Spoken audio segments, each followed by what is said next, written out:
अश्वत्थामा फिर ओम को उन अस्त्रों के पास ले आया जो सूर्य के प्रकाश में अहानिकारक प्राचीन आयुध के समान दिख रहे थे। वे केवल माध्यम थे जिनमें दिव्य अस्त्रों की शक्ति को प्रसारित किया जा सकता था। ये कुछ अस्त्र हैं जो मेरे पास हैं। अश्वत्थामा ने एक अस्त्र को हाथ में लेते हुए कहा, यह वायव्यास्त्र है। यह एक ऐसा तूफान लाता है जो पूरी सेना को भूमि से उठाने में सक्षम है। कुरुक्षेत्र में युद्ध के 14वें दिन जब सूर्यास्त के पश्चात भी युद्ध जारी रहा, तब मैंने इस अस्त्र का प्रयोग उस महाजाल को तोड़ने हेतु किया था जो भीम के पौत्र और घटोत्कच के पुत्र अर्जुना पर्वत ने बिछाया था।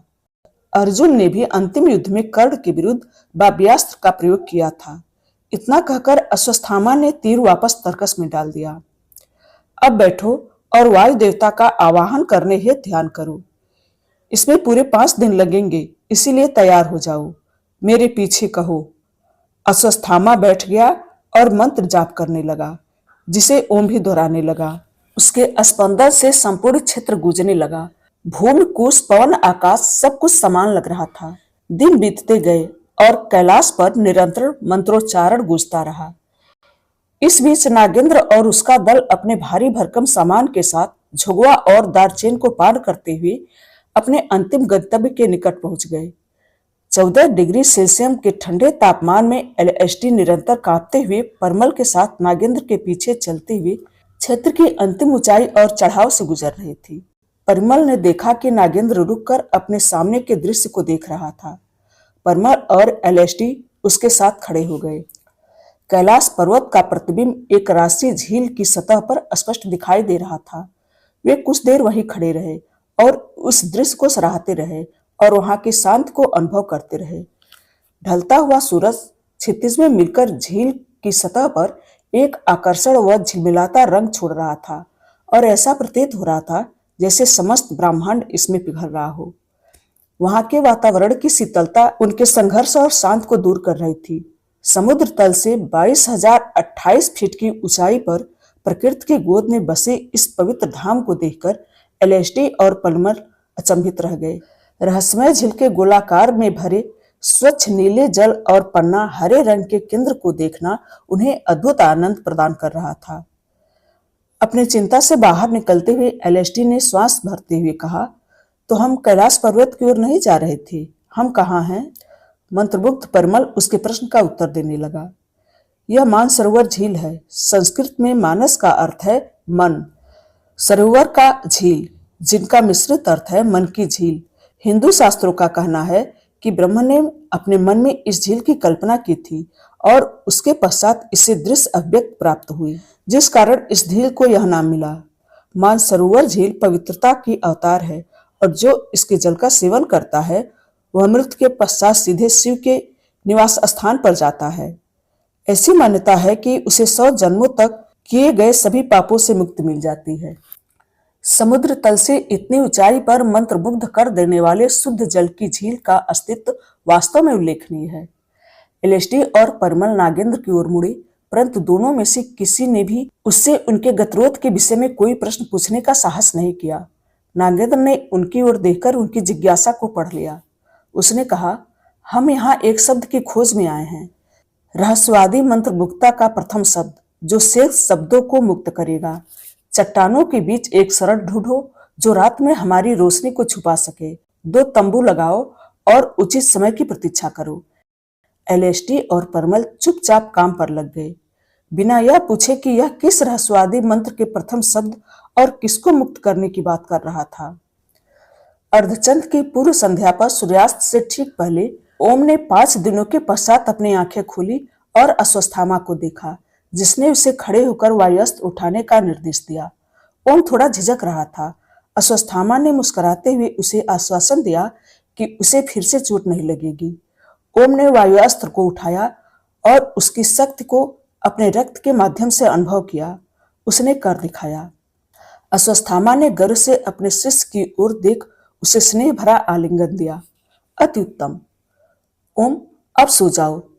तुम 5 रातों से सोए नहीं हो, तुम्हें विश्राम की आवश्यकता है। मैं तुम्हें कल भोर में मिलूंगा। अश्वत्थामा ने ओम को उसके लंबे ध्यान से राहत देते हुए कहा। ओम ने आदेश का पालन ठीक उसी प्रकार किया जैसे एलएसटी और परमल ने अपने वरिष्ठ अधिकारी का किया था। सूर्यास्त के बाद अंधकार हो गया। मानसरोवर का तापमान और भी गिर गया। एलएसटी और परमल ने चट्टानों के बीच एक उपयुक्त स्थान पर तंबू लगा दिया था। कार्य समाप्त करते हुए जैसे ही वे विचार करने लगे कि उन्हें 3 के विपरीत 2 तंबू लगाने का आदेश क्यों दिया गया, वैसे ही नागेंद्र वहां आया और उन दोनों को उसके साथ मानसरोवर के पश्चिमी ओर चलने का आदेश दिया। उन्होंने एक दूसरे को देखा और अंधेरी रात में नागेंद्र के साथ चलने लगे। आकाश तारों से भरा हुआ था, परंतु चंद्रमा अभी भी दिखाई नहीं दे रहा था। वे नागेंद्र के साथ घोर अंधेरे में चलते जा रहे थे। एलएसटी ने एक टार्च निकाली, किंतु इससे पहले कि वह उसे जला पाती, नागेंद्र ने उसे रोक दिया। अंधेरे के भय के कारण ही उजाले से आनंद की प्राप्ति होती है। बुराई के बिना अच्छाई का कोई मूल्य नहीं है। मानसरोवर सभी झीलों में सबसे शांत झील मानी जाती थी, क्योंकि अत्यंत दुर्लभ जलवायु परिस्थिति में भी वहां के वातावरण में निरवता छाई हुई थी और लहरों की आवाज उस शांत में भी सुनाई दे रही थी। वे कुछ और कदम आगे बढ़े। लहरों की ध्वनि के निकट जाते हुए नागेंद्र ने कहा, हम यहाँ मानसरोवर या कैलाश पर्वत के लिए नहीं आए हैं। जैसे ही वे मानसरोवर के पश्चिमी तट पर चलने लगे, परमल और एलएसटी ने विचार किया कि ध्वनि कहाँ से आ रही थी। लहरों के एक दूसरे से टकराने की आवाज हर कदम के साथ बढ़ती जा रही थी। कुछ क्षण पश्चात उन्हें लगा जैसे वे किसी विशाल किनारे पर पहुंच गए हो। नागेंद्र ने रुककर आकाश की ओर देखा। एलएसटी और परमल को आश्चर्य हुआ कि नागेंद्र क्या खोज रहा था। वे लगभग 1 घंटे धैर्यपूर्वक प्रतीक्षा करते रहे और अंततः आकाश में धीरे धीरे चांदनी उभरने लगी। फिर चांद अपने पूर्ण अर्धचंद्र में उभरा और भूमि को एक चांदी की धुंध में उज्जवलित कर दिया। एलएसटी और परमल की दृष्टि टकराती लहरों की आवाज के स्रोत पर पड़ी और नागेंद्र ने उन्हें संबोधित किया, हम यहाँ प्रथम शब्द के लिए आए हैं। यह एक और झील थी जिसके समीप वे अब खड़े थे। इसका किनारा सुंदर परंतु विषैले यूफोर्बिया फूलों से घिरा हुआ था, जो बालू के कंकड़ के बीच उग रहे थे। नागेंद्र ने आगे बताया, यह राक्षस ताल है, जिसे रावण सरोवर या राक्षसों का सरोवर भी कहा जाता है। कैलाश निवासी भगवान शिव के प्रति भक्ति और ध्यान के माध्यम से महाशक्तियों को प्राप्त करने के व्यक्त उद्देश्य के लिए रावण ने इसका निर्माण किया था। वह शिव को प्रसन्न करने हेतु अपने 10 मस्तकों में से एक मस्तक की बल दैनिक भेंट करता था। अंत में 10वीं रात को जब तक रावण ने अपना अंतिम मस्तक चढ़ाने का निर्णय किया, तब तक शिव रावण को महाशक्तियों का दोहन करने की इच्छा को पूरा करने हेतु प्रेरित हो गए थे। अर्धचंद्रमा की रात को ही उसकी मनोकामना पूरी हुई थी और इस तरह झील ने अर्धचंद्र का आकार ले लिया।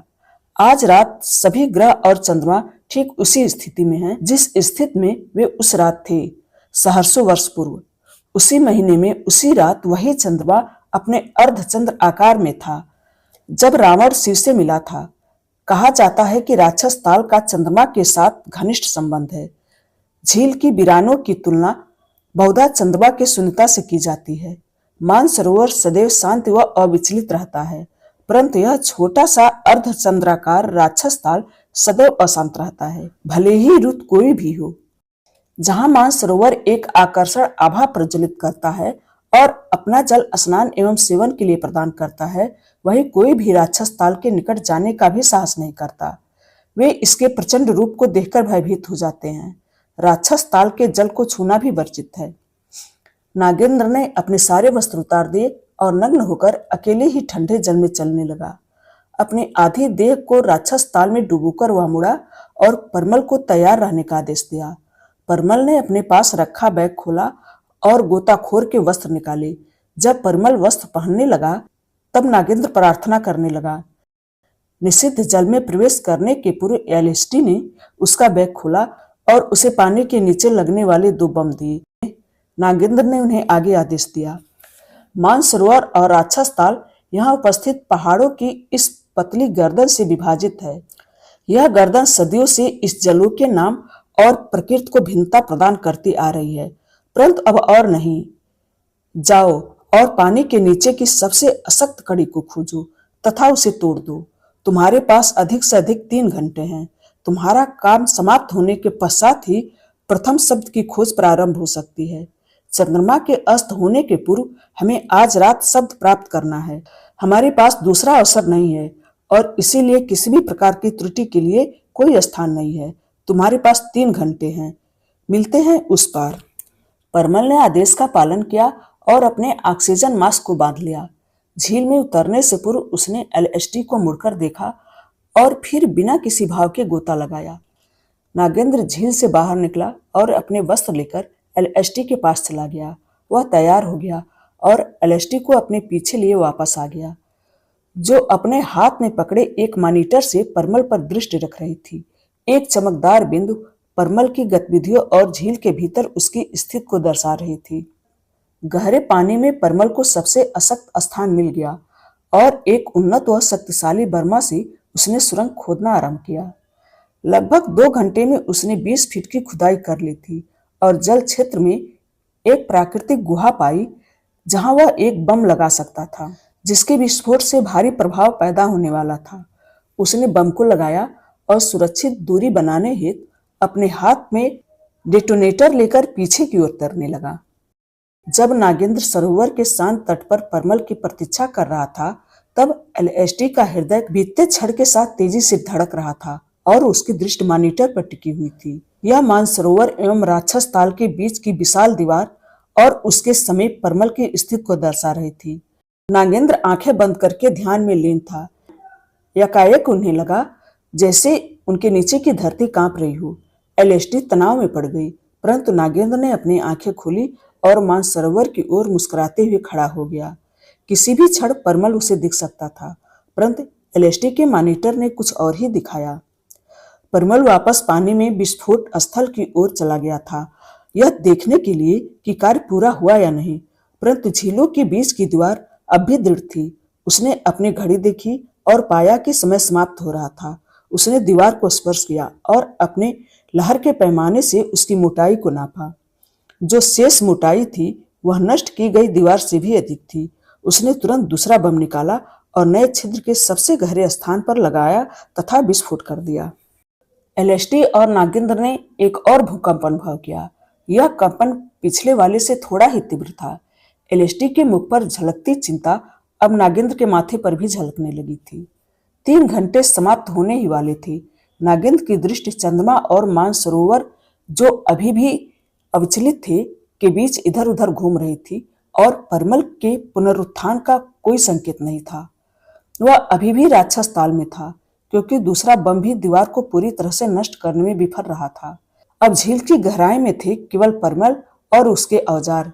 बिना समय गंवाए परमल ने अंतिम परत को तोड़ने के लिए खुदाई आरंभ कर दी, जो एक दुष्कर कार्य जैसा प्रतीत हो रहा था। उसकी ऑक्सीजन की आपूर्ति शीघ्रता से समाप्त हो रही थी और वह भी क्लांत हो रहा था। नागेंद्र ने एलएसटी को संकेत दिया। उसने एक और डेटोनेटर तथा अपना डाइविंग सूट निकाला, परंतु वह पहले ही भाग गई थी कि परमल के पास अधिक समय नहीं था। वह बिना डाइविंग सूट पहने बम और डेटोनेटर लिए मानसरोवर में कूद पड़ी। मॉनिटर पर झलकते बिंदु की ओर तैरते हुए एलएसटी परमल के ठीक सामने की विपरीत दिशा में थी। उसकी सांस फूलने लगी और उसका दम घुटने लगा था, परंतु उसने फिर भी बम लगाना जारी रखा और अंत में डेटोनेटर दबा दिया। परंतु हड़बड़ी में वह दीवार तथा अपने बीच अंतर नहीं बना पाई और विस्फोटक फट गया। उसके तीव्र प्रभाव ने एलएसटी को झील की गहराई में फेंक दिया। परमल, जो दीवार में बने छिद्र के मुख पर था, वह राक्षस ताल की पतली प्रचंड लहर के संग मानसरोवर में बहता हुआ आया और एलएसटी को अचेत अवस्था में डूबता हुआ पाया। वह तेजी से तैरते हुए उसके निकट पहुंचा और उसकी डूबती देह को पकड़ लिया। अंततः दीवार ढह गई और प्रचंड राक्षस ताल की लहरें निर्मल मानसरोवर की नीरवता को सदा के लिए नष्ट कर गई। वह झील, जो कभी चंद्रमा के समान शांत हुआ करती थी, अब कोलाहल से भरी एक गहन झील में परिवर्तित हो गई थी। नागेंद्र मानसरोवर के पूजनीय अस्तित्व को राक्षस ताल की प्रबल लहरों में अदृश्य होता देखने वाला पहला व्यक्ति बन गया। इस कहानी का शेष हिस्सा अगले वीडियो में। धन्यवाद।